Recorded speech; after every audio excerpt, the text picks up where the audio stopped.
हम सिर्फ फल को देख सकते हैं, रेट इनके आसमान के ऊपर है, कोई चेक एंड बैलेंस नहीं है। पिंडी में भी बाइकआउट होना चाहिए, तो बाइकआउट में आप शामिल होंगे नहीं होंगे? कि हम लोग शामिल होंगे इसमें। जानना चाहते क्यों नहीं ले रहे सस्ता, फिर रोते भी सस्ता। हम भी तो यही जानना चाहते हैं ना, क्यों नहीं ले रहे? मैं खुद इस एक्सपेरिमेंट में हूँ कि क्यों नहीं ले रहे हैं, पर कि ये इसमें कौन सा टैक्स लगा रहा है, कौन सी अमेरिका से आ रही है, इम्पोर्टेड होके आ रही हैं ये सब्जियां और ये फ्रूट, ये तो आपके अपने खेतों में से आ रही हैं।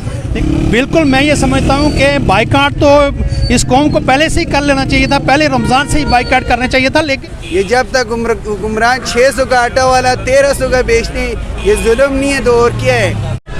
अस्सलाम वालेकुम नाज़रीन, टॉकिंग जोन में खुश आमदीद। टॉकिंग जोन में आज फिर हम नई वीडियो के साथ शामिल है। आज हम जानेंगे लोगों की राय कि लोगों को फ्रूट के हवाले से क्या मुश्किलात है, क्या मुश्किलात पेश आती है। जो कराची में बाइकआउट हुआ है, उस बाइकआउट के मुतालिक हम पूछेंगे अगर रावलपिंडी में भी बाइकआउट होता है तो उससे क्या रेट कम आते हैं, क्या पहले रमज़ान से लेके अब तक रेट कम आए हैं, नहीं आए हैं, रेटों में क्या फ़र्क पड़ा है। वालेकुम सलाम। सर क्या नाम है आपका? अरसलान महमूद। अरसलान महमूद। मुझे बताएं कि फलों के रेट में कोई डिफरेंस नज़र आया आपको? नहीं, कोई नहीं आया। कोई नहीं आया। आज जो कराची में बाइकआउट हुआ था, आप क्या कहते हैं, पिंडी में भी होना चाहिए नहीं होना चाहिए? होना चाहिए बिल्कुल। अब पिंडी में भी बाइकआउट होना चाहिए, तो बाइकआउट में आप शामिल होंगे नहीं होंगे? कि हम लोग शामिल होंगे इसमें। अगर यहाँ मुहिम चलाएं बाइकआउट की, तो आप लोग भी इससे क्या कहते हैं कि उससे फ़र्क पड़ेगा? जी बिल्कुल फ़र्क पड़ेगा। जैसे कराची में 600 का केला था, 150 में आ गया था, तो अभी आपने जो ख़रीदा वो कितने का ख़रीदा?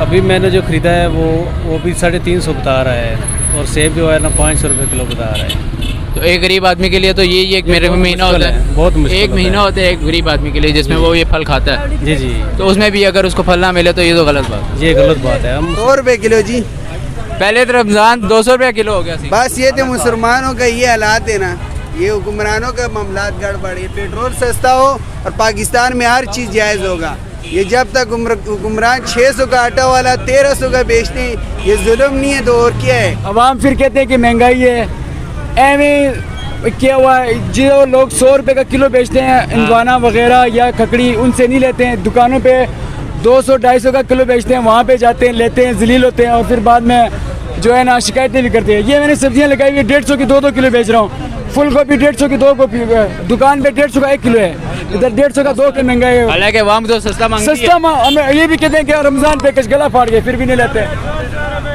क्या वजह क्या है? बहुत सारे हैरान, हम भी हैरान, ये जानना चाहते हैं क्यों नहीं ले रहे सस्ता, फिर रोते भी सस्ता। हम भी तो यही जानना चाहते हैं ना, क्यों नहीं ले रहे? मैं खुद इस एक्सपेरिमेंट में हूँ कि क्यों नहीं ले रहे हैं, पर हालात वही है, मुझे भी समझ नहीं आ रहा है कि सस्ता मिल रहा है, नहीं ले रहे, महंगा ले। आपका नाम?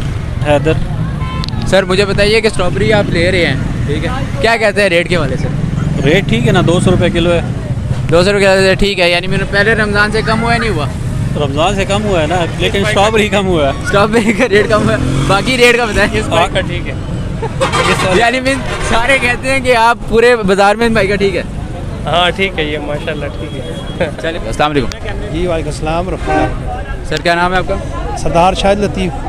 अच्छा सर, मुझे बताइए कि जो ये रमज़ान में फलों के रेट बढ़ जाते हैं, इसके मुतालिक आप क्या कहेंगे? मैं ये कह सकता हूँ कि ये तो बहुत बड़ा जुल्म है। किसी भी मुल्क के अंदर कोई भी मजहबी त्यौहार होता है तो वो रिलीफ देते हैं आवाम को। हमारे यहाँ हमारे बस में ही नहीं है। एक गरीब के लिए मैं इसी रमज़ान में सिर्फ वो फल खाता है और वो इसी रमज़ान में भी फल नहीं खा रहा। बिल्कुल यही बात है। आप देख लें, यहाँ पे आप किसी से भी पूछ लें, हम सिर्फ फल को देख सकते हैं, रेट इनके आसमान के ऊपर है, कोई चेक एंड बैलेंस नहीं है। मुल्क में 4 बड़ी जंगें लगी हैं, ऐसे हालात नहीं आए, और मुल्क में ज़लज़ला आया, ऐसे हालात नहीं आए। और हमारी कौम ने जो दहशतगर्दी के ख़िलाफ़ 20 साल लड़े हैं, ऐसे हालात नहीं आए जो अभी आए हुए हैं। और गवर्नमेंट और के लोग बैठे हुए हैं मुख्तलिफ़ चीज़ें बनाने के लिए कि जी हमने ये जजों को अलग करना है, ये करना है, वो। गरीबों के लिए तो कोई सोच ही नहीं रहा है, कोई सिस्टम ही नहीं है कि रमज़ान है यार, रमज़ान के तक़द्दुस को सामने रखते हुए इन गरीबों को रिलीफ दिलवाएँ। गवर्नमेंट कंप्लीट तौर पर फेल हो चुकी है। यहाँ कोई इदारे के अंदर चेक एंड बैलेंस, यहाँ पे आप देखें कोई रेट लिस्ट है, यहाँ पे कोई DC SP या कोई इदारे मौजूद हैं, तनख्वाह ले रहे हैं, तहसीलदार है, मजिस्ट्रेट है, सब कुछ है, लेकिन पता नहीं उन लोगों को क्या सूंघ गया है। क्या मुल्क के अंदर कोई बमबारी हो रही है, कोई मुल्क के अंदर किसी दूसरे मुल्क ने अटैक कर दिया है? ऐसी कैफियत मैंने आपसे पहले भी अर्ज़ किया है, हमने हिस्ट्री भी पढ़ी है, हमने सब कुछ देखा है, लेकिन ऐसी कैफियत कभी ज़िंदगी में इस पाकिस्तान के ऊपर नहीं आई है। ये जो इदारे, जो सरकारी इदारे बैठे हुए हैं, तनख्वाह ले रहे हैं, हराम की तनख्वाह ले रहे हैं, कोई सिस्टम नहीं है। और हमारी इस्तदा है कि मुल्क को संभालो यार, मुल्क मुल्क को मत ख़राब करो, मुल्क के अंदर ऐसी तदबीरें इख्तियार करो कि लोग अपने हाथों से कानून हाथों में लें और मुल्क के हालात जो है ना ख़राब हों। हम ये रिक्वेस्ट करते हैं कि ये चेक एंड बैलेंस होना चाहिए। यहाँ फ्रूटों की बात नहीं है, यहाँ किरायों की बात है, यहाँ फ्रूटों की बात है, यहाँ दालों सब्जियों सब बंदों के, हर रेडी वाले का अपना रेट है। अच्छा मुझे बताएं, कराची में जो बाइकआउट हुआ था, ठीक है, उससे रिलेटेड मुझे बताएं क्या यहाँ पे भी होना चाहिए? बिल्कुल, मैं ये समझता हूँ कि बाइकआउट तो इस कौम को पहले से ही कर लेना चाहिए था, पहले रमज़ान से ही बाइकआउट करना चाहिए था। लेकिन बदकिस्मती है, हमारी कौम सोई हुई है, एक दूसरे की तरफ देख रहे हैं, कोई फ़लाँ करेगा। बाइकआउट तो ज़रूरी बनता है, कौमें ऐसे नहीं बनती, वो बाइकआउट भी करती हैं, एहतजाज भी करती हैं और अपनी हुकूमतों को सीधा राह भी दिखाती हैं। जो हुकूमतें भटक जाएँ, जो रास्ते से भटक जाएँ, उनको सीधा रास्ता दिखाने के लिए यही रास्ता है कि वो उनके खिलाफ एहतजाज किया जाए, उनके साथ उनको याद दिलाया जाए कि आपकी ज़िम्मेदारी क्या बनती है, डिप्टी कमिश्नर की क्या ज़िम्मेदारी बनती है, रेवेन्यू के लोग जो बड़े कमिश्नर हैं उसकी क्या ज़िम्मेदारी बनती है, एसी की क्या ज़िम्मेदारी बनती है। उनको याद दिलाना चाहिए कि भाई आपकी ज़िम्मेदारी है। ये मुल्क के अंदर ये ना सिर्फ रवात के अंदर है बल्कि पूरे पिंडी में चले जाएं, आप सर्वे करें, हर जगह यही हालात हैं। हम किसके पास रोएं, किसके साथ रोएं? हमारी असेंबली 2-2 घंटे मतलब 1.5 दिन सिर्फ इस पे बैठी हुई है कि हम चीफ जस्टिस के इख्तियारात को कम करें या ज़्यादा करें। मुल्क के अंदर ना आटा मिलता है। मैं हैरान हूँ, ज़राई मुल्क है हमारा और हमें ट्रक के नीचे पीछे लगा दिया है। ऐसी कैफियत 3 जंगों में नहीं हुई है। आटे की कीमत 600 से 1100 हो गई है। और ये देख लें आप, मतलब इसी पे हम चीख रहे हैं, चिल्ला रहे हैं। जिसके 7 बच्चे हैं, बेरोज़गार है, उसने बिल बिजली का देना है, उसने पानी का बिल देना है, किराए का देना है, और ये खाने पीने की जो अशिया जितनी मतलब है ये आसमान पे बातें कर रही है। मुझे समझाएं कि ये इस पे कौन सा टैक्स लगा रहा है, कौन सी अमेरिका से आ रही, इम्पोर्टेड होके आ रही हैं ये सब्जियाँ और ये फ्रूट, ये तो आपके अपने खेतों में से आ रही हैं, लेकिन चेक एंड बैलेंस नहीं है। और जिसकी वजह से ने अपनी मनमानियाँ की। अवाम टैक्स दे रही है हर चीज़ में, एक मेरे ख्याल सांस लेने के अलावा हर चीज़ में अवाम टैक्स दे रही है। बिजली के बिल में अलग दे रही है, आपकी तनख्वाहों में अलग टैक्स कट रहा है, हर चीज़ में अलग कट रहा है। बिल्कुल, ये टैक्स जो है ना, बिल्कुल ये इंतहाई जुल्म है और बड़े लोगों के लिए टैक्स कुछ नहीं है। गरीबों के ऊपर टैक्स लगा के उनकी ज़िंदगी अजीरन बना दी है।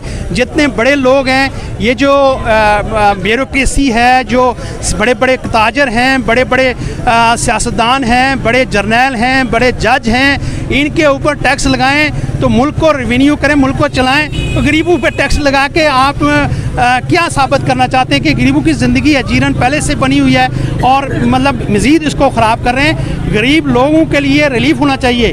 हमें किसी से कोई ताल्लुक नहीं है कि नवाज शरीफ आए या जाए, हमें इमरान खान का आने जाने का कोई प्रॉब्लम नहीं है। हमें 2 वक्त की रोटी दो यार।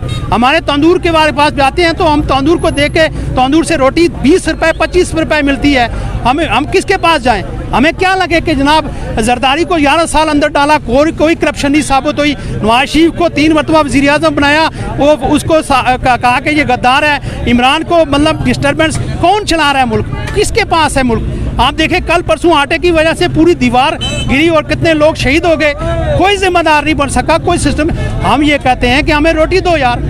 हम सब कुछ करने के लिए तैयार हैं, हम सारे कुछ, लेकिन मुल्क के अंदर जो गरीब आदमी के पास आज जो ज्यादती कर रहे हैं या जो कुछ, आप मुझे बताएं, इन गरीबों ने ये मुल्क बर्बाद किया या पढ़े लिखे लोगों ने, ब्यूरोक्रेसी के लोगों ने ख़राब किया? इस मुल्क के अंदर लूट मार किसने की है? बड़े लोगों ने की है, ब्यूरोक्रेसी ने, जर्नलों ने, जजों ने, और इसने मुल्क का बेड़ागर्क किया। इस अवाम ने इस मुल्क को बनाया है, इस अवाम ने कुर्बानियाँ दी हैं। 47 में अवाम ही थी तो बाहर निकली थी और मुल्क को आज़ाद करवाया था और मुल्क बना था। और हर दौर में ये अवाम जो है कुर्बानी देने के लिए तैयार है। हम आज भी कुर्बानी दे रहे हैं। हम सुबह शाम दिन रोज़ाना जो है ना, हमारे लोग मरते, 2 वक्त की रोटी नहीं 500 रुपये में मिलती है। तो हम किसके पास जाएं, किसके साथ फरियाद करें? लोग कहते हैं नहीं जी ये फलां PTA का है, जो नून लीग का है, ये पीपल्स पार्टी का। खुदारा ये मुल्क सब आवाम का है, मजलूम ये जो आवाम है इसका ये मुल्क है। इनके लिए सोचें, इनके लिए कुछ करें। बहुत शुक्रिया सर, मैं कहता हूँ बहुत शुक्रिया, थैंक यू सो मच।